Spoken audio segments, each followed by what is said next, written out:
Welcome to Bug Banter with the Xerces Society, where we explore the world of invertebrates and discover how to help these extraordinary animals. If you want to support our work, go to xerces.org/give. Hi, I'm Rachel Dunham in Missoula, Montana.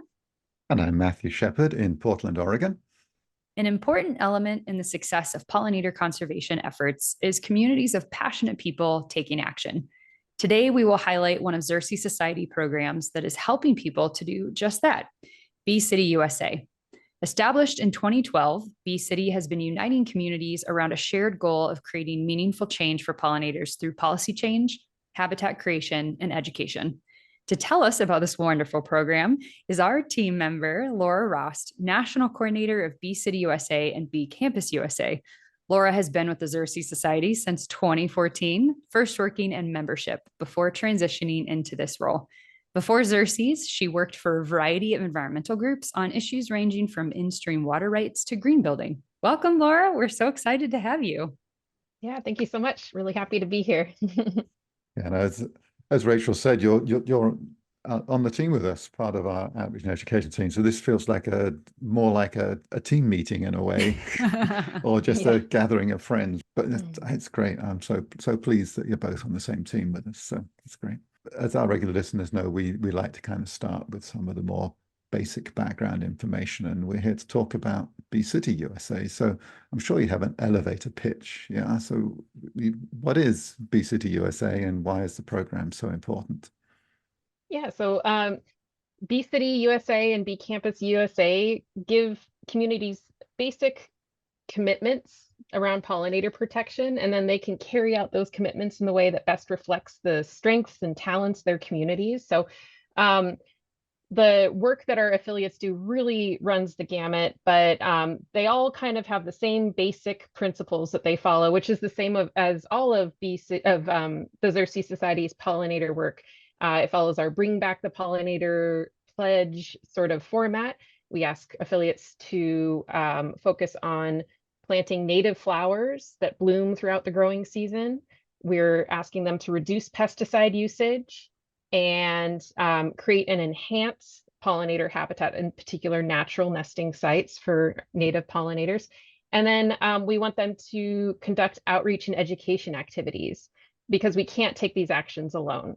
Mm-hmm. So every community looks different, and it's just a really amazing group of people that are passionate and well-educated and working together to highlight and celebrate the diversity of pollinators in their communities. Yeah, we also mentioned Bee Campus in the introduction. I mean, that is different from Bee City, is it? I mean, how do those two differ? Yeah, so Bee City USA is focused mostly on cities, but also some unincorporated counties and townships. And then Bee Campus USA is focused on colleges and universities, non-high school colleges and universities. And the commitments are quite similar, but it's still those same basic principles. And the types of schools and cities and whatnot that are involved really range. We have very tiny schools and cities, and then very large ones as well. So these commitments really work for a whole range of situations. So you mentioned large and small. I remember with butterflies, it's like, well, what's the smallest one? What's the biggest one? So, I mean, in terms of kind of population numbers, just what is the range in size? That's nice you asked. I actually pulled those stats right before our meeting, so this is perfect. So our smallest affiliate is Ainsville, Ohio, with 168 community members. Wow. And then our largest is Pinellas County in Florida, which has over 980,000 residents. Wow. And then for schools, they range from University of Puerto Rico at Utuado, which has 457 students. And our largest school is Arizona State University at 88,000. So huge range. Yeah. So that means that these basic commitments, as you say, that can be adapted to the local needs and the local, what they want to do. So it really does seem to work for such a wide range. Yeah, definitely. That's really amazing. So can you give us a brief history of Bee City? How did it get started? Yeah, so as mentioned in the intro, Bee City's been around for 12 years. It was originally founded as its own nonprofit by Phyllis Stiles in Asheville, North Carolina, which was the first Bee City. And she was really initially inspired because she was beekeeping and was aware of colony collapse and was realizing that people were really talking about the impacts to hives, but they weren't talking about what we can do about it, really. So they weren't talking about planting flowers and all these other issues around pollinator health.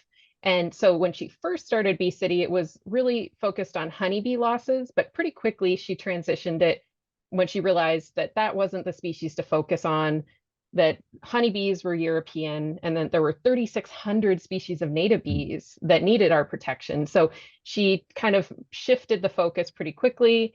And then as the program continued to grow in 11 years ago, she decided to create Bee Campus USA with the help of our first Bee Campus, Southern Oregon University, which is actually my alma mater, which unfortunately had nothing to do with that, but very proud still that SOU was involved. And then in 2018, she decided that she wanted to move towards retirement. That was 6 years ago. So she asked Xerces, since she'd already worked with us before and with helping make the program what it is, she asked that we kind of adopt Bee City and Bee Campus so she could transition into retirement. So then I was fortunate enough to get to help out and take over Bee City as the national coordinator 3 years ago. And it's just been wonderful to see it grow and thrive. We had about 50 new affiliates a year, which is just amazing. Yeah, no, that's a really nice level of growth, isn't it? Yeah. 50 new affiliates each year. Goodness. But yeah, and I also remember Phil from when she started it. And she's such an impressive person. Yes. Such dedication, such energy, such welcoming. She had an amazing ability to build a community. And so we're here now continuing that and building from her foundation. But that was awesome. Yeah. So Phyllis was impressive, and the work the affiliates do now is also impressive. Can you tell us what's achieved, and maybe, I don't know, maybe some examples of projects that have been done? Yeah, so we actually just posted our 2023 annual report for Bee City and Bee Campus in July last month. And if anyone wants to check it out, you can see it at beecityusa.org/blog. And just amazing work was conducted in 2023. It's just astounding how much all of our affiliates do. Since 2019, they've engaged over 1.7 million people in pollinator conservation through their events and activities.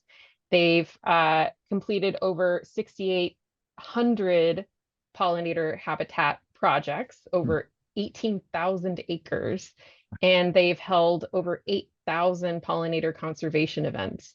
And these events really range from bio blitzes, where they're doing surveys of pollinators, to moth nights, where they hang up a sheet in a park with a light on it and allow kids and adults to ID moths.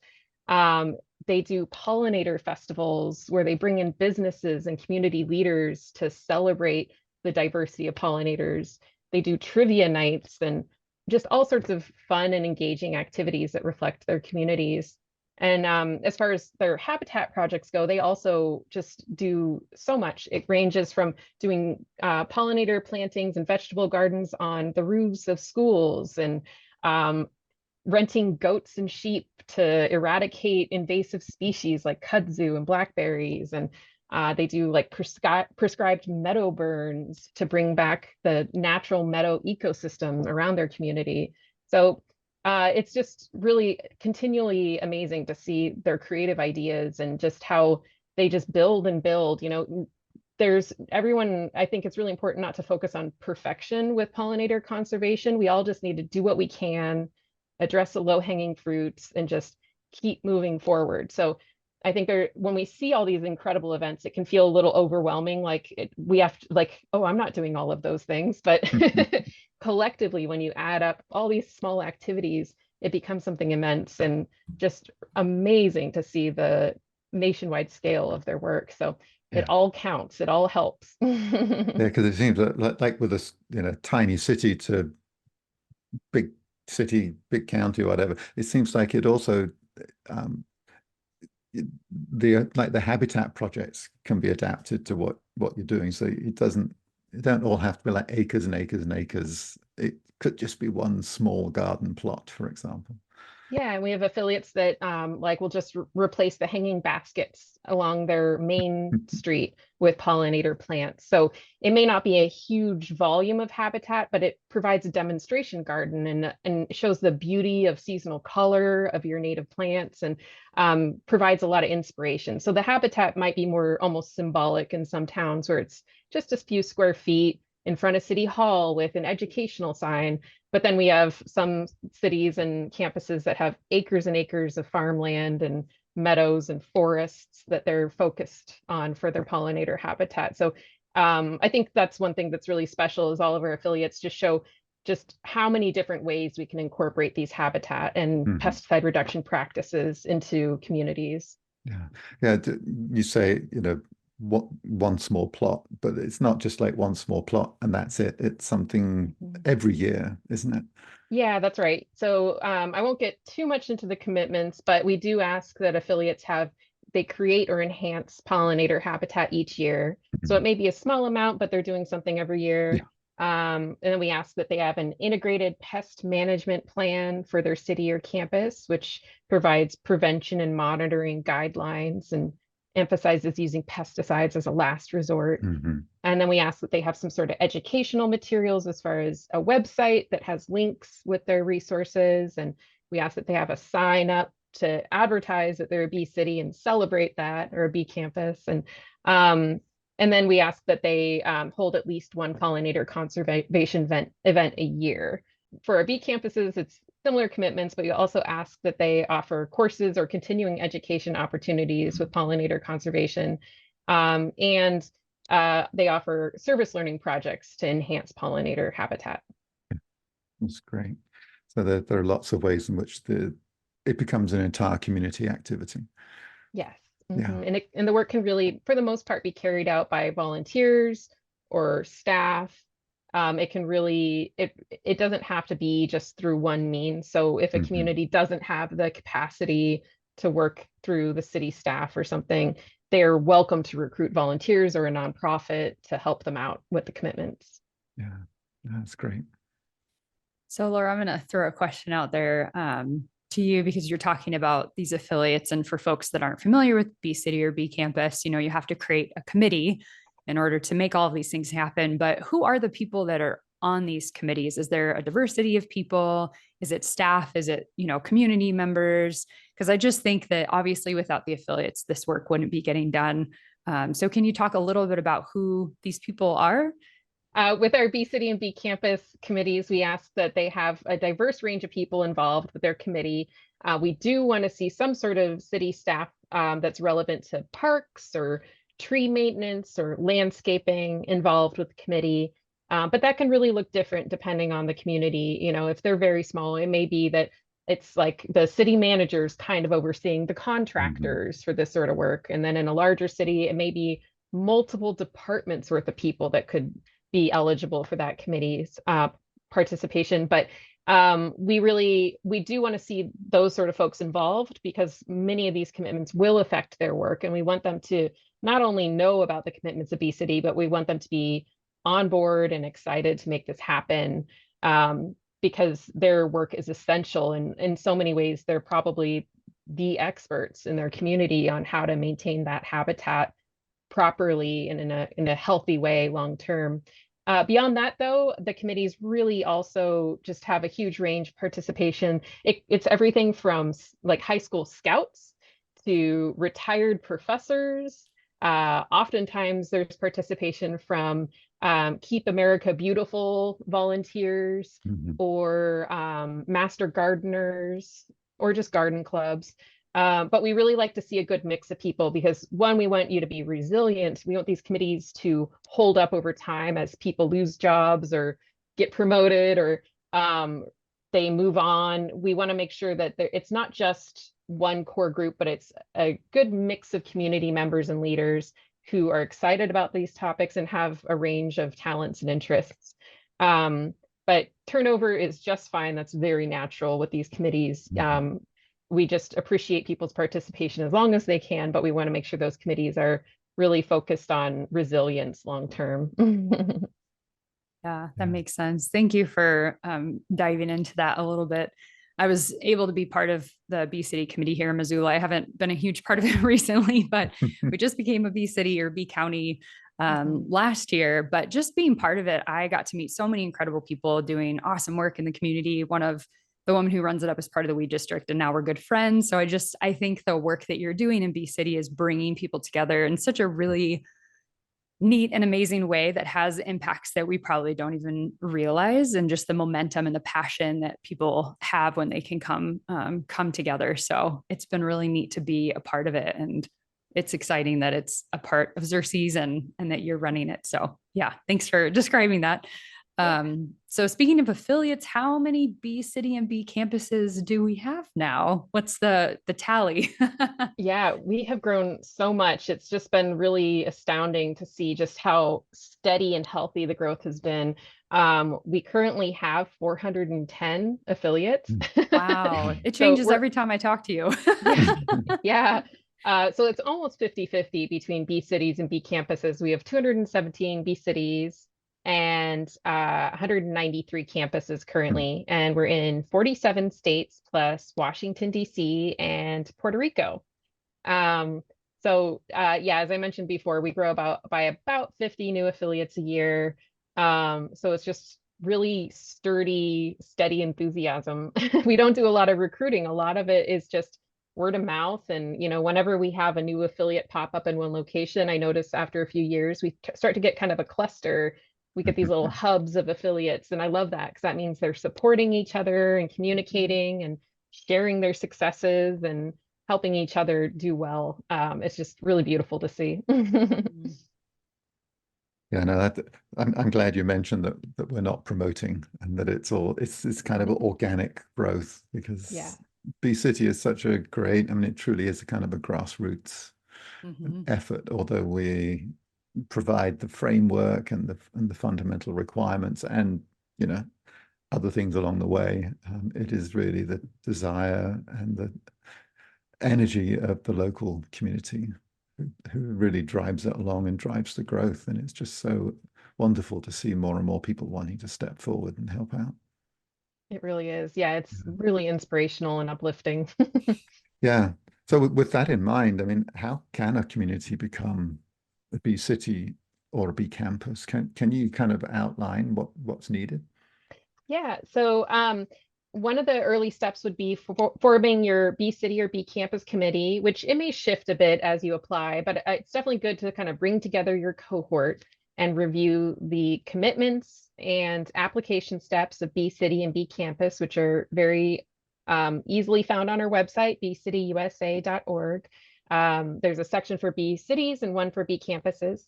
For Bee cities, they start an application and then draft up a Bee City resolution that's based on our template, and we review it to make sure that they can shift a few things around, but it needs to be the same commitments as we laid out in the template. So then once that's approved, they can pass the resolution and finish their application. And then they pay an application fee of between $100 and $500, depending on their population. And then we get them certified, and then they have a full year to get up and running before they need to report and start meeting the commitments of Bee City. After that, they would report and pay a renewal fee each February. But if the fee is a barrier, we can waive it. They would just need to let us know each year they request a waiver for the fee. So for instance, if an affiliate gets certified anytime in 2024, they wouldn't be due to renew until February of 2026. And Bee Campus is very similar. The only difference is it's faster to get certified. And there's no resolution to fill out. They just need to get approval from their highest official and fill out our application and form their committee. And then they again pay an application fee that's based on student enrollment. and it's also between $100 and $500. Again, it can be waived if it's a barrier. And then they have that full calendar year again to get up and running before they report and renew. And if people want more details on the commitments that you'll be reporting on, you can see that at bcityusa.org under the commitments section under bcity, and then bcampus. They each have a drop-down menu where those are all listed. I have a quick follow-up question, if that's okay. I'm trying to put myself in the shoes of someone who's listening to this podcast, who's a community member. They have no association with the city council or the parks department. What would you say would be a good first step for them if they go to the website, they understand they need to create a committee? Who would be someone that would be good for them to reach out to? And then same with campus, if I'm a student, like where do I get started in building that community or that committee, excuse me? Yeah, it really varies. Sometimes you may already kind of know of a city councilor or city official that's really excited about conservation or pesticide reduction or pollinators. And so they would be your first stop if you know someone like that already with the city. But if you don't, I would look at some of the nonprofits in your area and kind of see who might be kind of a natural ally and ask them maybe just for an informational interview. You can also do this with city staff or elected officials. I really recommend, if you have no sort of group to start with, to go that route, because it's a low pressure way to ask them questions, and the person you're asking the questions to doesn't feel pressure to do something. So you can just say, how would you feel about Bee City? Do you think this is something we would want to do? What might be some barriers that you could foresee? And then also ask that person, what would their advice be for you if they were you? So if you were in my shoes, what do you think I should do next? And this is a really good way to start building relationships and show respect for these people that are probably working very hard and maybe don't have a lot of capacity to take on something else. And let them know that this is something that you're interested and excited about. Keep it positive. We're not looking to criticize current practices, especially around pesticides. That can be really sensitive. Oftentimes people are using pesticides because they lack staff time or money to do hand weeding or getting a volunteer group together to weed or something. So we want to be respectful of the staff and elected officials that are working hard and show them that maybe there's some new tools and new ideas out there that can help our community be safer and better for bees and just healthier overall. So keep it positive and constructive, and just start finding out then where you see excitement and really kind of let that guide you. If you see a really enthusiastic group, get them involved and just start chipping away. And there's no rush with becoming an affiliate. We accept applications year round. So we really want people to take their time and build that community support and enthusiasm. And just keep it constructive and positive and focused on what we can do better in the future. We're not trying to rehash old issues as much. We really want to focus on moving forward together. Although you said about we're not trying to criticize people, we're using pesticides and so on. We really do want that to change. Yeah. Yeah. Yeah. We don't want to, though, play the blame game. Like it's good to know how much pesticides are being applied and really pay attention to that data, but we don't want to say, and it's your fault these pesticides are being used. We want to say, like, hey, I think there's some new ideas out there where we can reduce our pesticide usage. Here's some cool ways that we might be able to do this as a community. Wouldn't this be fun? And the cool thing about pesticide reduction, it's a very nerdy topic, I know, for some people. It may feel dry, but I love it because the alternatives to pesticides are fun. It's goats and fire and community weed pulls and beautiful, switching out like boring non-native street trees to beautiful native street trees, all these like fun, exciting, just beautiful alternatives. So the more you get into it, I think the more exciting it gets. Yeah, I mean the other side of becoming an affiliate, I mean, there's the steps, and some of them might take a bit of time, but I mean, why is it worth a community doing this? There's all sorts of reasons the community might feel driven. It might be kind of the more philosophical idea of we want to support pollinators and we want a healthy, resilient community in the face of climate change. Mhm. But it may also be more material.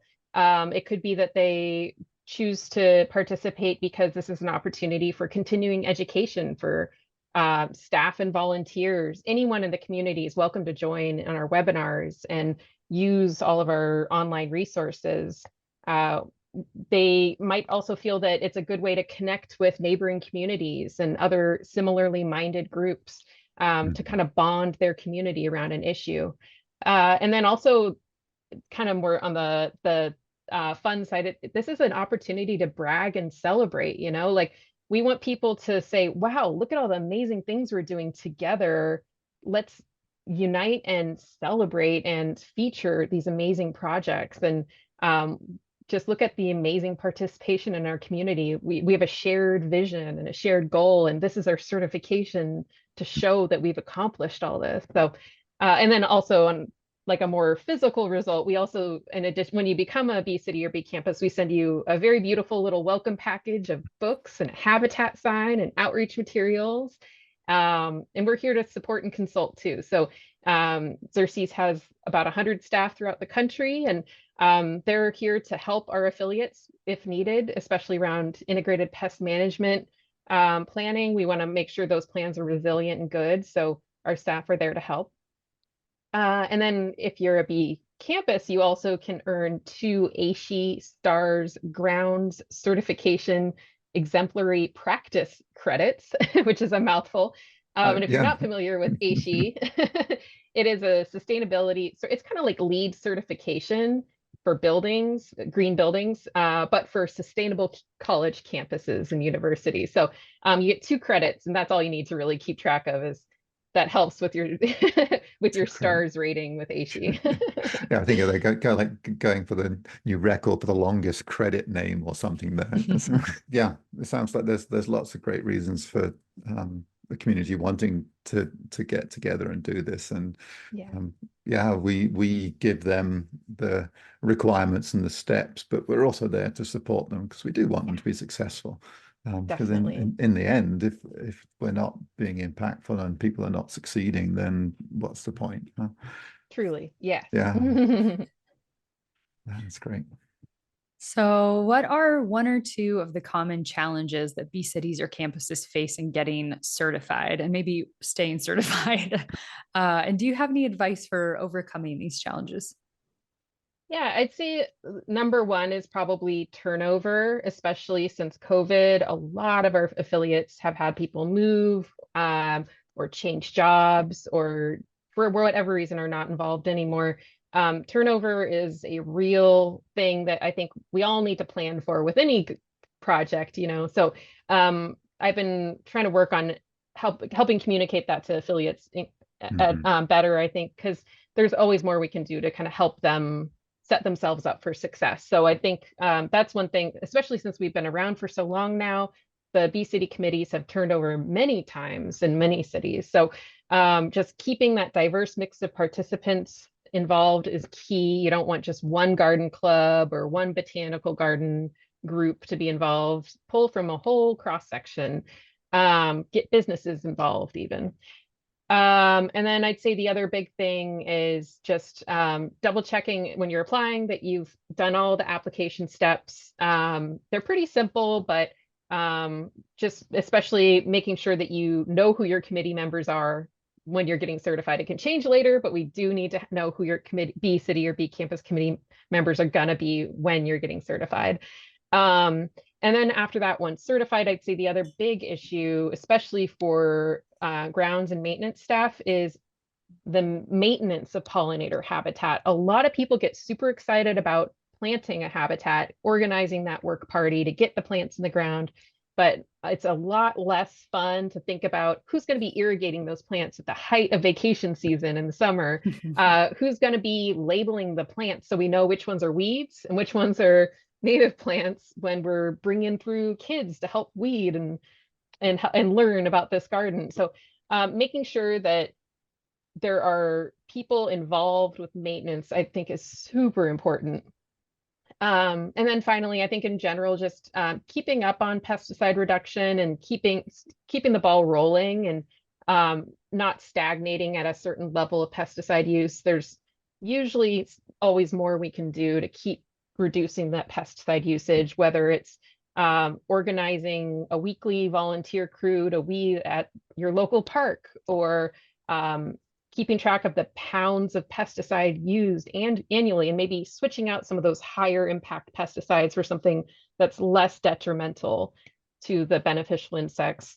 And then, continuing education for staff, so they're getting a chance to learn new tools to reduce pesticides. That can really help make a strong, resilient Bee City or Bee Campus program. Well, and Laura, you do such a good job of providing opportunities for education as well, having our staff talk to the affiliates and having regional meetings where they can share ideas. I think that you really draw on not only our staff's expertise, but other affiliates within the same region, which I think is just a really cool opportunity for folks. And I love that you do that. So just so people listening know, there's a lot of support that you provide to the affiliates, and that they can provide to each other, even if they're far apart. Yeah, thank you. I appreciate that. Yeah, I always feel like I'm never doing enough to highlight the amazing projects of our affiliates and all their good ideas. So I really encourage people to check out the renewal reports of our affiliates that are listed multiple places on our website, on our annual report, and under our work on the website, because the actual reports are astounding. The great advice and just creative troubleshooting that our affiliates do to make things happen. It's just, I could do so much more always to support and promote their good ideas. But yeah, it's amazing to see what they're accomplishing. Yeah, no, because when you were talking about some of the challenges, I was like, oh, how can we make sure that we finish on a nice, positive, upbeat note? And you just did that, because you reflect back on what you said earlier about, was it 1.7 million people reach through outreach activities, and thousands of acres of habitat, and all these activities and actions done to reduce pesticides and make our neighborhoods, our landscapes, not just safer for pollinators, but safer for people too. Yes. And so there is this extraordinary community of communities, this nationwide network of people with a shared interest. And so it really is amazing what these affiliates get up to. And I'd hope after listening to this, people will feel inspired that they want their community, their hometown, their college campus to join. So that would be wonderful. And with that, we're coming to the end here, Laura. And so we have our favorite question that we asked for our guests. And for this one, it's like, what inspired you to work with invertebrates? Yeah, so I have known actually since preschool that I wanted to help people and animals. That was my goal. So I credit my mom. She took us to the beach or the park almost every day when we were little. My sister and I were little, in California, and then we moved to Oregon. And then as I was in late elementary school and part of middle school, we hung out in the forest nonstop. And we read a ton of outdoorsy books. And yeah, so I kind of always knew this was going to be my path. And then I learned about the Xerces Society when I ran an environmental career fair in high school, to educate our school district about green jobs. And the Xerces Society was there. They had one copy of Wings magazine for us to look at, but they didn't have enough to share. I think there was like 2 people on staff. That sounds like us in the old days. Yep. Yeah. And yeah, it seemed like a really cool group. And yeah, so I went away to college at SOU and got my degree in environmental studies with an emphasis in social science and policy, and did a ton of advocacy at SOU for sustainability. And then I set my sights on Xerces and just kept applying for jobs until I got a job. And yeah, I worked in fundraising because I just knew that Xerces was effective. We had a great mission. They treated their staff well, and insects are the foundation of everything. Invertebrates are everything to all species, so all life on Earth. So it just seemed like the most effective way to help all the beautiful ecosystems that I love. Even though I've worked with you for years, you probably told me that story once before, but I didn't realize that Xerces had been your aim for quite so long. So yeah, I'm thrilled that you got here. Yeah, I'm glad my stubbornness paid off. Yeah, and as far as I'm concerned, it continues to pay off every day, just having you on the team working alongside us. So thank you. Oh, thank you, Matthew. Yeah, it seems like it was meant to be, Laura. And I remember when I started, you were like, I want to work on your team. You were still a membership. And I'm just thrilled that you're on our team and you really are kind of the perfect person to be leading up Bee City. It's been really wonderful to hear. I know that we hear about Bee City quite often being on your team, but just the stats, like I said, are constantly changing. It's so impressive what you're doing, so impressive what the affiliates are doing. So thank you for joining us today. We hope that our audience is inspired to go look up to see if you're already an affiliate. And if not, get out there, contact people and make it happen. So yeah, thank you again for joining us. And we hope our listeners enjoyed it.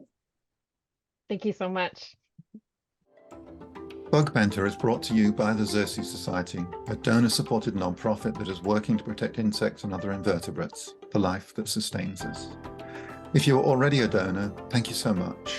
If you want to support our work, go to xerces.org/donate. For information about this podcast and show notes, go to xerces.org/bugbanter.